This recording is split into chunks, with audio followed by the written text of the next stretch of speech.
Praise the lord. దేవునికి మహిమ కలుగును గాక. నజరేయుడగు యేసు క్రీస్తు నామంలో మీ అందరికీ నా శుభములు, ఆశీర్వాదములు తెలియజేస్తూ ఉన్నాను. ఈరోజు వాక్య ధ్యానము నిమిత్తము ఒక మూల వచనాన్ని చదువుకొని వాక్య ధ్యానములోనికి మనం ప్రవేశిద్దాము.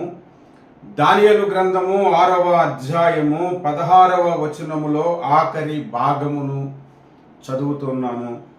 దయచేసి వినండి. నీవు అనుదినము తప్పక సేవించుచున్న నీ దేవుడే నిన్ను రక్షించునని దానియేలుతో చెప్పాను. ప్రార్థన చేసుకుందాం. ప్రేమ కలిగిన మా ప్రియ పరలోకపు తండ్రి, సర్వశక్తిమంతుడా, జీవాధిపతి యేసుక్రీస్తు ప్రభువా, నీకే కృతజ్ఞతా స్తుతులు స్తోత్రాలు చెల్లిస్తూ ఉన్నాను.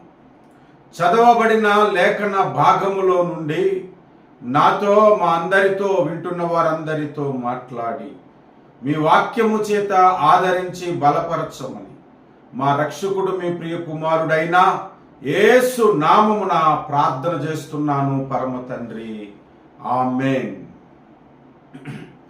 ప్రభునందు ప్రియులారా, ఈ దానియేలు గ్రంథము 6వ అధ్యాయము చాలా సుపరిచితమైనటువంటి అధ్యాయము. దానియేలు గ్రంథం అంటేనే చాలా పరిచయమైన గ్రంథము. అందులో దానియేలు గ్రంథము 6వ అధ్యాయము అంటే ఇంకా క్రైస్తవులు ఎరగనటువంటి వారు ఎవరు ఉండరేమో అటువంటి అధ్యాయము ఆ అధ్యాయం.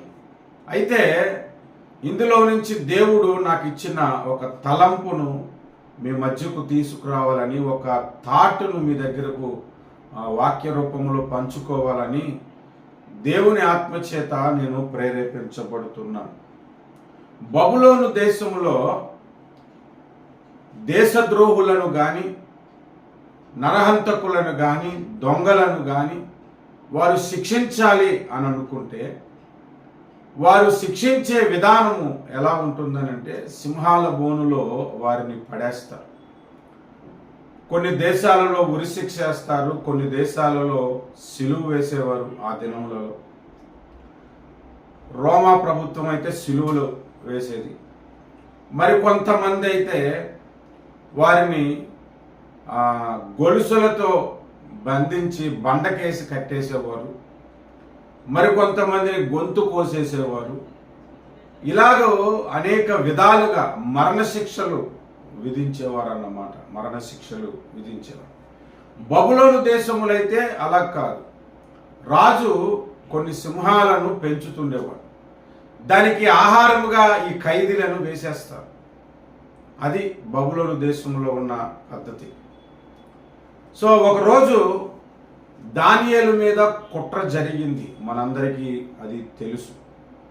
దానియేలు మీద కుట్ర ఎందుకు జరిగింది, ఏ కారణం చేత జరిగింది అంటే 2 కారణాలు. ఒకటి, మనుషుల యొక్క కారణం ఏంటంటే అసూయ. అసూయ వలన చాలా మంది చచ్చిపోతారండి. ఎలాంటి అసూయ అని అంటే 120 మంది అధిపతులు ఉన్నారు. వారి మీద 3 ప్రధానులుగా ఉన్నారు. ఆ 3 మీద దానియేలు ముఖ్యుడుగా ఉన్నాడు. అందుకు అక్కడ ఉన్నటువంటి అధికారులకు కానీ, అక్కడ ఉన్న ప్రజలకు కానీ దానియేలు మీద అసూయ. దానియేలును ఎలాగైనా తప్పు పట్టాలని ప్రయత్నించారు కానీ ఏ విషయంలో కూడా ఆయన తప్పుకు దొరకలేదు. ఏ తప్పు ఆయన చేయలేదు చెప్పాలంటే. అయినా ఆయన ఎదుగుదల వీరికి నచ్చలేదు. కాబట్టి దానియేలును ఏదో ఒక విధముగా నేరస్తుడిగా నిరూపించి అతడు లేకుండా చేయాలనేది ఒక కుట్ర జరిగింది. రెండవది సాతాను కుట్ర చేశాడు. రెండవది సాతాను ఏ కుట్ర చేశాడు అని అంటే అతడు ప్రార్థన చేయటం ఆయనకి ఇష్టం లేదు. మనుషులకేమో ఆయన ఎదుగుదల ఇష్టం లేదు. సాతానికి దానియేలు ప్రార్థన అంటే ఇష్టం లేదు. దానియేలు ముమ్మారులు యెరూషలేము క్షేమము కొరకు ప్రార్థించటం సాతానికి ఇష్టం లేదు. మీరు కూడా సంఘమును యెరూషలేము కొరకు రోజు ప్రార్థన చేయండి. దుష్టుడికి ఇష్టం ఉండదు. ఏదో ఒక విధంగా మీ ప్రార్థనను ఆటంకపరచాలని చేస్తాడు. ఇంక ఏ ప్రార్థన చేయండి. ఉద్యోగం కొరకు ప్రార్థించండి, ఆరోగ్యం కొరకు ప్రార్థించండి. ఇంక దేని కొరకు ప్రార్థించిన పెద్ద ఆటంకాలు కలుగవేమో కానీ సంఘ అభివృద్ధి కొరకు, సంఘ సేవకుల కొరకు, ప్రజల కొరకు, ఆత్మల రక్షణ కొరకు ప్రార్థిద్దాం అనుకుంటే చాలు దుష్టుడు ఏదో ఒక గలిబిలి తీసుకురావటానికి ప్రయత్నిస్తాడు. ఈ దానియేలు ప్రార్థనా జీవితాన్ని ఆటంకపరచటానికి దుష్టుడు, దానియేలు ఎదుగుదల అసూయతో అక్కడ ఉన్నటువంటి అధిపతులు, ప్రజలు ఆయన మీద కుట్ర చేసి ఒక ప్రత్యేకమైన చట్టాన్ని నిర్మాణం చేశారు. అదేంటంటే 1 నెల రోజుల పాటు ఏ అవసరమైనా, ఏ ఇబ్బంది అయినా, ఏ కష్టమైనా ఎవరు ఏ దేవుణ్ణి పూజింపకూడదు, ఓన్లీ ఆ రాజు దగ్గరికి వచ్చే మనవి చేయాలి అని ఒక సిద్ధాంతాన్ని, ఒక పద్ధతిని, ఒక రూల్ని క్రియేట్ చేసి అది రాజుగారి చేత సంతకము చేయించి, ఉంగరము చేత ముద్ర వేయించి అది పబ్లిష్ చేశారన్నమాట. అట్టి సంతకము చేయబడినదన్న సంగతి దానియేలుకు తెలిసి కూడా యథావిధిగా దేవుణ్ణి తప్ప మరి ఇంకెవరిని ప్రార్థన చేయలేదు. అలాగూ ప్రార్థన చేస్తాడని అక్కడున్న ప్రజలకు గట్టి నమ్మకం. ప్రార్థన ఆపమంటే మాత్రం రాజునైనా వ్యతిరేకిస్తాడు ఈ దానియేలని వారికి తెలుసు. రాజాజ్ఞలను కూడా పట్టించుకోడని దానియేలుకు తెలుసు. అయితే ఈ వృత్తాంతం అంతా అంచె దినములలో జరగబోతుంది. అంచె అబద్ధ క్రీస్తు మనలను ప్రార్థించకుండగా, దేవుని మందిరానికి వెళ్లకుండగా, పరిశుద్ధులుగా ఉండకుండగా అనేక ప్రయత్నాలు చేస్తాడు. ఆ జరగబోయే అంత్యకాలపు సంభవానికి ఇది ఒక ముంగుర్తుగా ఉన్నది. అయితే ఈరోజు నేను చెప్పాలనుకున్న ఒక ప్రత్యేకమైన విషయము ఏమిటి అని అంటే, దానియేలు అటువంటి ప్రార్థన చేసినప్పటికీ దానియేలును సింహాల బోనులో పడేశారు. మనకు తెలుసు ఆ ప్రార్థన రాజాజ్ఞకు వ్యతిరేకమైంది కాబట్టి అతన్ని తీసుకొని వెళ్ళి సింహాల బోనులో పడేశారు. ఇక్కడ నేను ఒక విషయాన్ని మీ ముందుకు తీసుకురావాలని ప్రయత్నం చేస్తూ ఉన్నాను. అసలు ఈ లోకమే ఒక సింహాల బోను. దానియేలు సింహాల బోనులో లిటరల్గా వెళ్ళాడు. నేను అంటుంది ఏంటంటే లోకమే సింహాల బోను. అసలు దానియేలును సింహాల బోనులో పడేశారు కదా, పడేక ముందు కూడా అధికారులు అను సింహములు ఆయనను పట్టుకున్నాయి. సాతాను కూడా సింహం వలె గర్జించుచున్నాడంటే ఎవరిని మృంగుదునా అని 1 పేతురు 5:5లో రాయబడి ఉంది. 5:8లో అనుకుంటా రాయబడి ఉంది. సాతాను ఒక సింహము. సాతాను ప్రేరేపించిన 120 మంది అధిపతులు ఆయన మీద కుట్ర చేసిన ప్రతి ఒక్కడు కూడా సింహంలోనే పూలున్నారు. అసలైన సింహాలు వీరు. ప్రకృతి సంబంధమైన సింహాలలో బోనులో పడేశారు కానీ ఈ లోకమే ఒక సింహాల బోను. ఈనాడు క్రైస్తవుడు లోకంలో ఉన్నాడంటే సింహాల మధ్యలో ఉన్నాడు. మతోన్మాదులను సింహములు ఉన్నాయి. మనలను ప్రార్థన చేయకుండా ఆటంకపరచాలని చూస్తే, సువార్త ప్రకటించకుండా ఆటంకపరచాలని చూస్తే, మందిరాన్ని కట్టుకున్నవారు క్రైస్తవ్యాన్ని వర్ధిల్లనివ్వకుండా ఆటంకపరిచే అధికారులు, రాజకీయవేత్తలు, ఇంకా ఎందరో మతోన్మాదులు పూనుకొని ఉన్నటువంటి సింహాల బోను ఈ లోకం. I'm not talking about India, I'm talking about whole world. మొత్తం ప్రపంచమే అలా ఉన్నది. చాలా దేశాల్లో క్రైస్తవుల మీద హింసలు చేయటానికి, దాడులు చేయటానికి, వారి ఆధ్యాత్మిక జీవితాన్ని పాడు చేయటానికి ప్రయత్నించిన ప్రతి ఒక్కడు సింహమే. సింహాల బోనులో క్రైస్తవులమైన మనం ఉన్నాము, అది గుర్తుపెట్టుకోండి. ఆనాడు సింహాలు బోను తయారు చేసి సింహాలను అందులో పెంచుతుండేవాడు ఆనాడు బబులోను రాజు. ఈనాడు ఈ లోకమే సింహాల బోను. క్రైస్తవుల మీద ఇబ్బంది పెట్టాలని తలంచిన ప్రతి ఒక్కడు కూడా ఒక క్రూర మృగమైన సింహం. సింహాలే, రాజకీయ సింహాలు ఉన్నాయి, ఇంకా అనేకమైన అధికారులని సింహాలు ఉన్నాయి, మనలను పాడు చేయాలనే సింహాలు, అనేకమైన సింహాలు ఉన్నాయి. కేవలము క్రైస్తవుడైనందుకు, ప్రభువునైనందుకు కొన్ని కుటుంబాల్లో కూడా తల్లిదండ్రులే సింహాల వలె అతన్ని బయటికి పడేస్తారు. అన్నదమ్ములే సింహాల వలె అతన్ని వెలివేస్తారు. స్నేహితులు వెలివేస్తారు. కులగజ్జ కలిగిన వాళ్ళు కులంలో నుంచి వెలివేస్తారు. ఇలాగ అనేక విధాలుగా సింహములు, కంటికి కనబడని మనుష్య రూపములో ఉన్న సింహాల బోను ఈ లోకము. ఆనాడు దానియేలు ఆ సింహాల బోనులో నుండి తప్పింపబడటానికి ఏ కారణాలైతే ఉన్నవో, ఏ భక్తి జీవితం అయితే ఉన్నదో, అదే భక్తి జీవితము, అదే ప్రార్థనా జీవితము మనకి ఉంటే ఈ లోకములో ఉన్న సింహాల నుండి, ఈ లోకమును సింహాల బోను నుండి మనము తప్పింపబడతాం. మొట్టమొదటిగా మనం ఆలోచన చేస్తే ఈ దానియేలు అతడు సింహాల బోనులో నుండి ఎలాగూ తప్పింపబడ్డాడంటే, అనుదినము తప్పక సేవించుచున్న నీ దేవుడే నిన్ను రక్షించునని అన్నాడు. అనుదినము ప్రభువుని సేవించాలి. ఒకరోజు సేవించి 10 రోజులు రెస్ట్ తీసుకోవటం కాదు, అనుదినము ప్రభువుని సేవించాలి. ఒకసారి పెయిడ్ పాస్టర్ ఒక సంఘానికి ఉన్నాడు. నేను ఎక్స్పీరియన్స్తోనే చెప్తున్నాను, ఇది ఉపమానం కాదు, జరిగినది. అతనికి ఆదివారం పని ఉంటుంది, శుక్రవారం పని ఉంటుంది, శనివారం పని ఉంటుంది, సోమ మంగళ బుధ 3 రోజులు పని ఉండదు. ఆ మిగిలిన 4 రోజులు దేవుని పని చేయటానికి అతనికి నెలకి జీతం ఇచ్చి పాస్టర్గా పెట్టుకున్నాడు. సోమవారం నుంచి బుధవారం వరకు ఎవరైనా కాల్ చేశారనుకోండి, అయ్యగారు మా అమ్మాయికి బాగాలేదు ప్రార్థన చేయండి అని, నేను సెలవులో ఉన్నానమ్మా వచ్చాక ప్రార్థన చేస్తానమ్మా ఒకసారి అంటే మీరు ఆలోచన చేసుకునండి. ఆయన పెయిడ్ పాస్టర్ కాబట్టి జీతం వచ్చినప్పుడు మాత్రమే ప్రభువుని సేవిస్తున్నాడు అన్నమాట. ఆయనకి ఇచ్చిన టైం ప్రకారంగానే సేవిస్తున్నాడు అన్నమాట. మనం ఆలోచిస్తే అనుదినము మనము ప్రభువుని సేవించాలి. 24/7 మనం ప్రభువుని సేవించాలి. ఇది మొట్టమొదటిగా మనం నేర్చుకోవలసిన ప్రాముఖ్యమైన విషయం. ప్రతి క్రైస్తవుడు దేవుని సేవకుడే. అదేంటండి సంఘ కాపురులు సేవకులు వేరా అంటే వేరే. సంఘానికి కాపురగా ఉండటానికి దేవుని పిలుపు కావాలి. దేవుని సేవించటానికి నీవు రక్షింపబడితే చాలు. అసలు ప్రభువుని సేవించటం అంటే ఏమిటి? అనుదినము దానియేలు ఏ విధముగా సేవించాడు ఆలోచిస్తే, దానియేలు గ్రంథం 1వ అధ్యాయంలో రాజు భోజనము తినకుండా తృణీకరించాడు. రాజు భోజనం తిని అపవిత్రం అవటానికి ఆయన ఇష్టపడలేదు. అంటే రాజుగారు భోజనం తింటే అపవిత్రం అయిపోతారా అని లాజిక్లు ఇప్పుడు మనం మాట్లాడుకోవద్దు.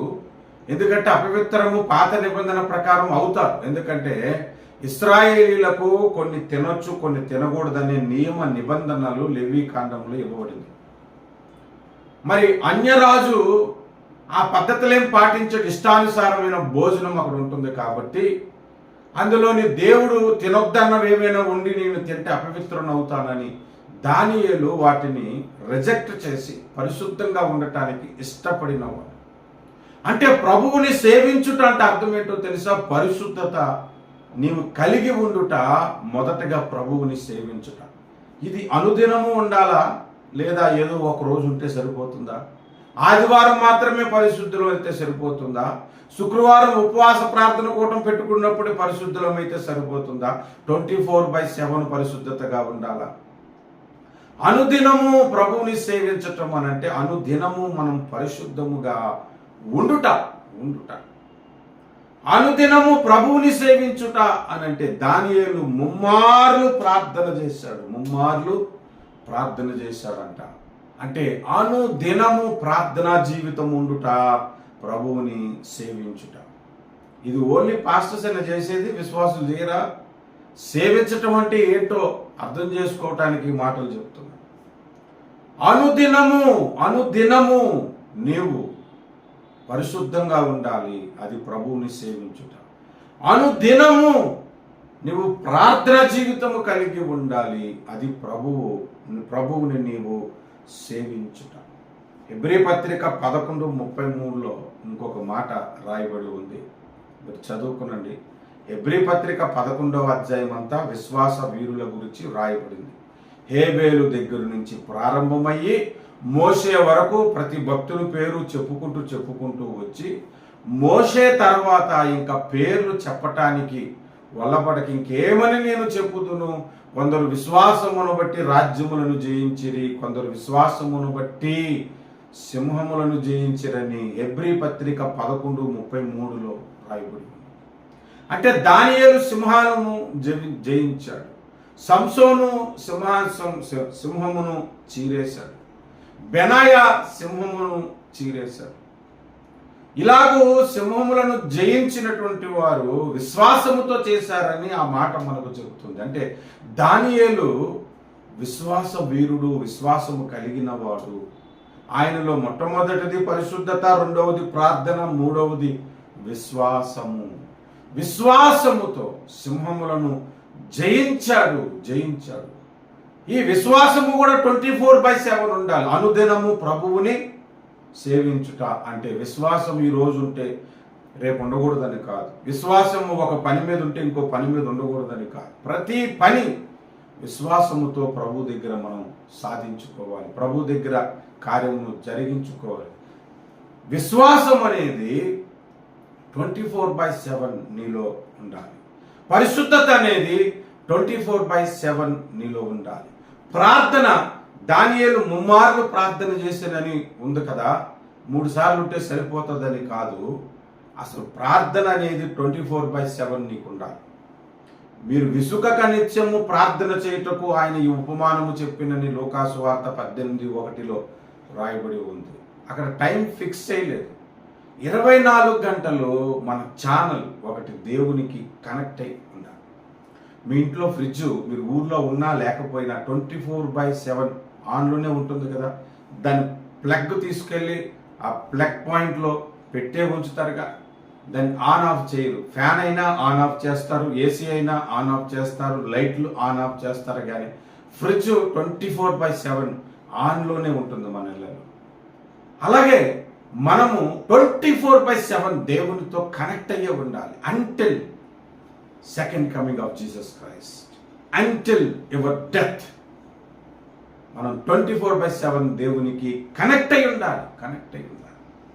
అది భక్తి, అది అనుదినము ప్రభువుని సేవించుట. అంటే దానియేలు పరిశుద్ధముగా అనుదినము ఉన్నాడు, అనుదినము ప్రార్థన కలిగి ఉన్నాడు, అనుదినము విశ్వాసముతో ఉన్నాడు.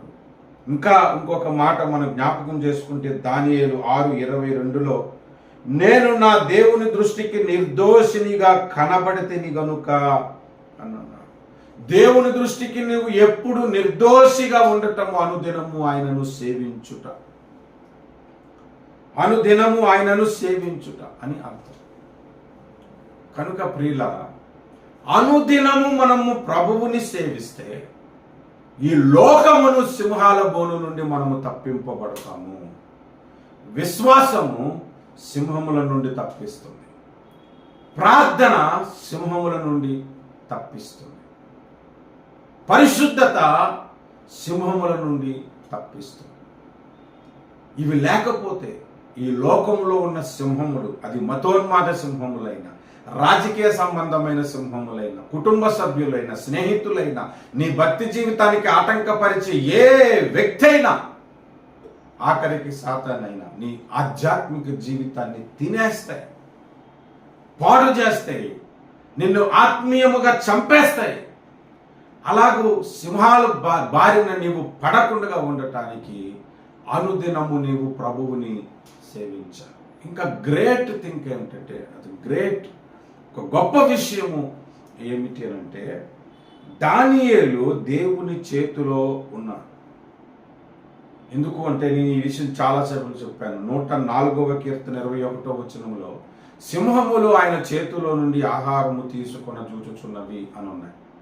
ఇక్కడ లిటరల్గా సింహాల బోనులో సింహాలు దానియేలును ఎందుకు తినలేదంటే, దానియేలును సింహాలకు ఆహారముగా పడేశారు. కానీ ఆ ఆహారము దేవుని చేతిలో ఉన్నది, ఆయన గుప్పిళ్ళు విప్పలేదంట. అందుకని దానియేలు దేవుని చేతిలో ఉన్నవాడు. మనము దేవుని చేతిలో ఉండుట, ఆయనను సేవించుట. 91వ కీర్తనలో ఉంది, ఆయన రెక్కలను ఆశ్రయించాలని ఉంది, ఆయన నీడను ఆశ్రయించాలని మనకు 91వ కీర్తన 1-2 వచనాల్లో కనబడుతుంది. కనుక అనుదినము నీవు సేవిస్తే, అనుదినము నీవు పరిశుద్ధముగా ఉంటే, అనుదినము ప్రార్థన కలిగి ఉంటే, అనుదినము విశ్వాసము కలిగి ఉంటే, అనుదినము దేవుని చేతిలో నీ చేయి ఉంటే, దేవుని నీడన నీవు ఉంటూ ఉంటే, ఈ లోకమును సింహాల బోనులో నుండి నీవు తప్పింపబడతావు. ఈ లోకములో ఉన్న సింహములు నిన్నేమి చేయలేవు అనే మాటను నేను మరలా నొక్కి చెబుతున్నాను. నీ ఆధ్యాత్మిక జీవితమును ఏమి చేయలేవు. నీ ఆధ్యాత్మిక జీవితము దానియేలు వలె మండుతూ ప్రకాశించుచూ ఉండాలంటే, దానియేలు వలె సజీవముగా ఉండాలి అనంటే, సింహాలు ఏ హాని చేయకుండా ఉండాలి నీ ఆధ్యాత్మిక జీవితం అనంటే, అనుదినము ప్రభువుని సేవించాలి. ఈ లోకమును సింహాల బోనులో నుండి, ఈ లోకమును సింహాల గుహలో నుండి నీవు తప్పింపబడాలని దేవుడు ఈ వర్తమానాన్ని మన ముందుకు తీసుకుని వస్తున్నాడు. కనుక ప్రియమైనటువంటి దేవుని పిల్లలారా, దేవుణ్ణి ఎరిగిన వారులారా, దేవుణ్ణి ఆరాధిస్తున్నటువంటి వారులారా, విశ్వాసులారా, పాస్టర్స్లారా, దేవుని సంఘ పెద్దలారా, క్రైస్తవ సంఘమా, అనుదినము ప్రభువుని సేవించాలి. మనము అనుదినము ఈ సింహాల గుహ అయినటువంటి ఈ లోకములో నుండి మనము తప్పింపబడుతూనే ఉండాలి. చివరిగా ఒక మాట చెప్పి నేను ముగిస్తాను. ఆ సింహాల బోనులో దేవుడే ఉన్నాడు. కొదమ సింహమైన, యోధాగోత్రపు సింహమైన యేసు దానియేలుతో పాటు ఆ సింహాల బోనులో ఉన్నాడు. యెహోవా నా బలము అనే ఒక పాత పాటలో సింహాల బోనుకైనా సంతోషముగా మన కొరకు వెళ్ళే దేవుడట మన దేవుడు. ఈ లోకమును సింహాల గుహలో దానియేలుకి దేవుడు సింహాల గుహలో తోడున్నట్లు నీకు నాకు కూడా తోడుండాలి. అప్పుడు ఈ లోకమును గృహలో ఉన్న సింహాల నుండి మనము తప్పింపబడతాము. మన ఆధ్యాత్మిక జీవితము తప్పింపబడుతుంది. ఈ ఆధ్యాత్మిక జీవితము నీకు నాకు కావాలి. మనం ఆత్మీయలో ఎంతో ఎదగాలని ఆశిస్తాము. ఎదిగిన తర్వాత దాన్ని తినేకుండా ఉండటానికి, ఆ సింహాల నుండి తప్పింపబడటానికి మనం ప్రయత్నించాలి కదా. కనుక ఎదగటం బాగానే ఉంది, ఎదిగి ఆహారం అయిపోవటానిక కాదు, నీవు తప్పింపబడి దేవుని రాజ్యాన్ని స్వతంత్రించుకోవటానికి. ఈ లోకమును సింహాల గుహ నుండి నేను తప్పింపబడాలంటే అనుదినము ప్రభువుని మనము సేవించాలి. రండి ప్రార్థన చేసుకుందాం. ప్రభువా, ప్రతిరోజు నిన్ను సేవించే కృపతో నన్ను నింపు, ప్రార్థించే కృపతో నింపు, పరిశుద్ధంగా ఉండే కృప దయచే, విశ్వాసంతో ఉండే కృప దయచే, నీ రెక్కల చాటున నన్ను కాపాడు, నీవు నాకు తోడుండు.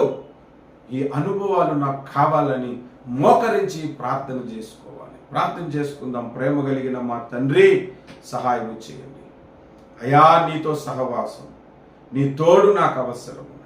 నీ చేతుల్లో నన్ను కాపాడండి తండ్రి. అయా, విశ్వాసము కాపాడుకునే కృప దయచేయండి, విశ్వాసములో వృద్ధి చేయండి, ప్రార్థనలో బలపరచండి, పరిశుద్ధతలో బలపరచండి. నీ కృప నాకు తోడుగా ఉంచి అనుదినము నిన్ను సేవిస్తూ అయా ఈ లోకం ముందు వర్ధిల్లటానికి, ఈ సింహాల గుహలో నుండి మేము తప్పింపబడటానికి కృప చూపించమని యేసుక్రీస్తు నామమున ప్రార్థన చేస్తున్నాము మా ప్రియమైన పరలోకపు తండ్రి. Amen, amen, amen. Praise the lord. God bless you.